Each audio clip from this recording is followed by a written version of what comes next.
Yes, well, as we get older and older, I'm 77 right now. You can't live forever, you know. So if this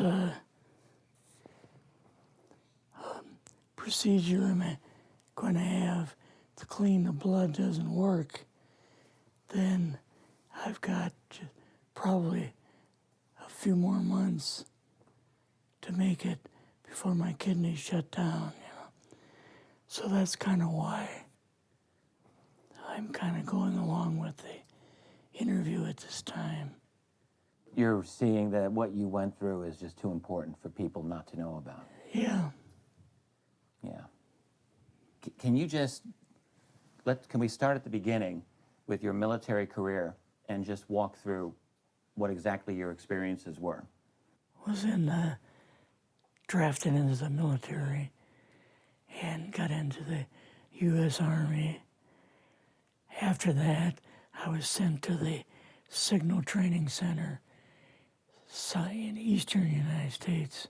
What year would this be? 58. I went through the Signal Training course. And at that time, I went through the radio teletype course and also the cryptography course, crypto.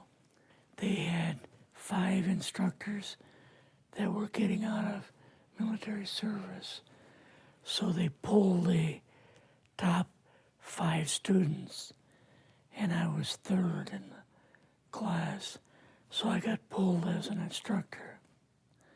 Now, were you at this time also working yet for CIA? No. Not yet? No. After one day, my boss came to me, and he said, how would you like to, make some extra money? And I said, oh, money is good. So he's explained to me that he could put it through. I would have to get a top secret White House Q clearance for the job, And I thought, boy, must be a pretty exclusive thing, And I said, well, what is this? And he said that I'm director for the CIA for Eastern United States, And I said, oh, I didn't know that. And he said, you weren't supposed to. After about 6 weeks, my security clearance came through, and I got my CIA card.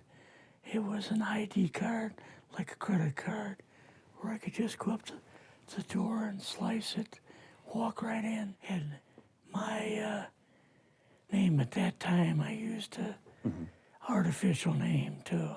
Never used my real name. I started working with him on the project he was on, and that was Project Blue Book, which was kind of partially a fraud. You're saying some of the Blue Book cases were, Yes. were completely fictitious? Yes. But the cases that we got came from, I think it was Fort Belvoir, Maryland. Fort Belvoir? Yeah. And it didn't come from the Pentagon, or it didn't come from CIA headquarters. But we would get reports about a certain sighting that they had in Mexico or Italy or something like that. And then we had people that would follow through on it, that would go out and interview the people to see if they were nutcases or if it was real, So they'd be going overseas frequently? Yeah. I wasn't, but I always stayed statewide. But the people we had working with us from the CIA would do that. We would get like a new report probably a couple times a week. I was coming into the Army fresh off the farm, so I really didn't have much knowledge of anything, but my boss filled me in on Project Blue Book and what they had found so far. as far as grays and aliens and the Roswell incident. How did you feel when this first got dumped on you? When you first learned about this? I was just kind of overwhelmed with all of this, you know. And I said to him, I don't know if I'm going to be able to be a judge of this type of thing. What's real, what's not, when I don't have much knowledge of it, you know. So What did he say?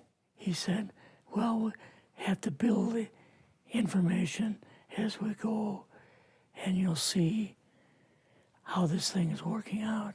And then the other thing is, of course, you really weren't able to tell family or close friends, obviously. No, I couldn't tell anybody. In fact, I had to take a vow that I wouldn't tell anybody.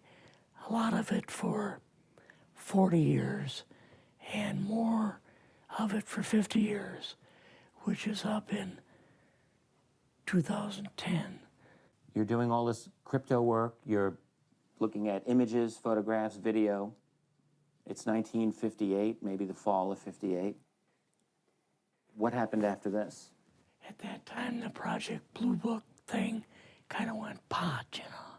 If you remember, back in those days, they kind of declared it as a nothing, you know. Mm-hmm. Right. And They were telling the world all UFOs are misidentifications, hoaxes, balloons. Psychological issues, whatever. Yes. Yeah. So my boss came to me and he says, we've both got a new assignment. And he says, oh, I said, where are we going? Oh, he says, we're going to the Capitol. We're going to be part of the Eisenhower push. He's trying to find out something about, all about these aliens that MJ-12 was supposed to find out, but never sent back reports to him.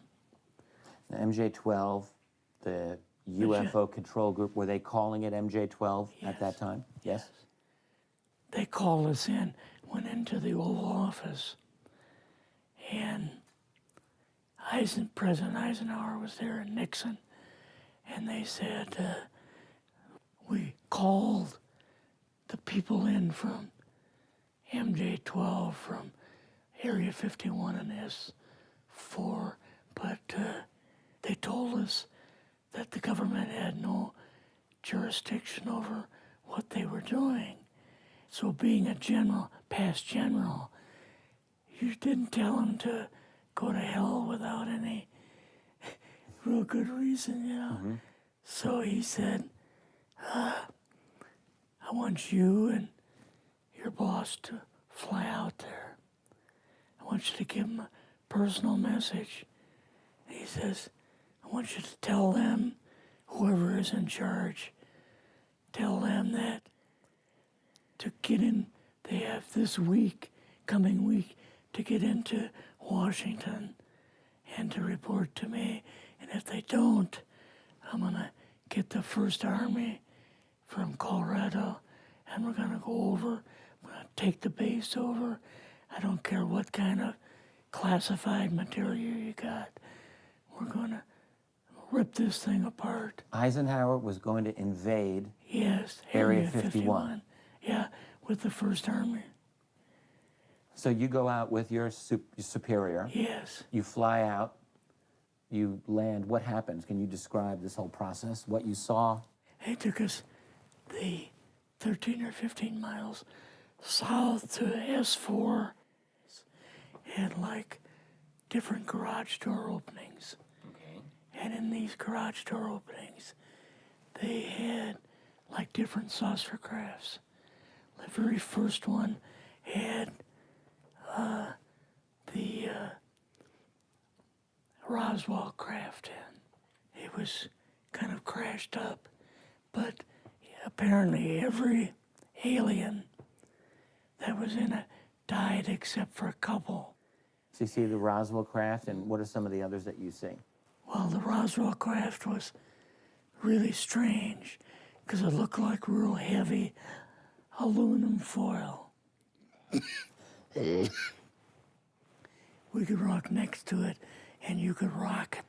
The whole thing probably weighed 150, 300 pounds. Could they tell what the source of power was of this craft? Yeah, it was like a reverse gravitational thing of some kind. In fact, one later on, I got the mathematical code for reversing gravity in a 3x5 card. I guess there are different types of grays and so on. How did you see that evidence? Well, at the later on at S4, we viewed the autopsy film, and then the colonel said, "What we've got in here is we're interviewing a gray alien." All right, right there. How did you feel at that moment? Well, I thought, boy, we had no idea we were going to see the real thing. All we saw was film. You had to have a little bit of heart racing at that Yes. moment. My boss was able to go in and had like a partial interview with him. So what did this gray alien look like? Could you describe him a little bit? This one looked a little bit oriental. So I'm just wondering if it looked almost human, what about this didn't look human? No, it didn't look human as far as the skin tone and basically the shape of it and the size. How was its head size compared with a normal human, for example? Brain was kind of a little bit bigger. And some of the nose was very, very small. And the ears were just like holes. Mouth was very small. Now, why were they bringing you out here at all, anyway, to see an alien? What was the point? To go back and tell the president they actually had one. So he did not know at this point No, if there was an alien at S4. no. What did you do then at Area? Were you done, or did you have other things to do at Yeah, so S4? basically we were kind of done. Went back to Area 51. They took us into the main building, and there we saw a U-2, which of course we didn't know existed. And a model of the SR-71. Yeah, the Blackbird. So, but like I mentioned earlier, it was not a model of the current Blackbird, It's an earlier version. but an early version. Did you go directly to Washington after this? Yes, Or did you go somewhere else? How did they get, did you fly We regular airline, or? we flew back to the commuter plane back to the air base, and then took President Eisenhower's Lockheed Electra back to Washington. You and your supervisor, Yeah. superior officer, and now you're meeting with the president? Yes. Can you describe this? Well, we met with him in, the second story of the old OSS warehouse building. And Eisenhower and Nixon were there, and also Hoover was there. So he asked us what was going on, and we told him about the alien, the whole situation, and the black projects and so on. And he was just totally shocked. He appeared for the first time to be worried. You know, like he was worried. I would think that Eisenhower would, he certainly knew that flying saucers were real. Yes. He knew that there were aliens. So I guess I'm just wondering, what would he have been, really surprised about?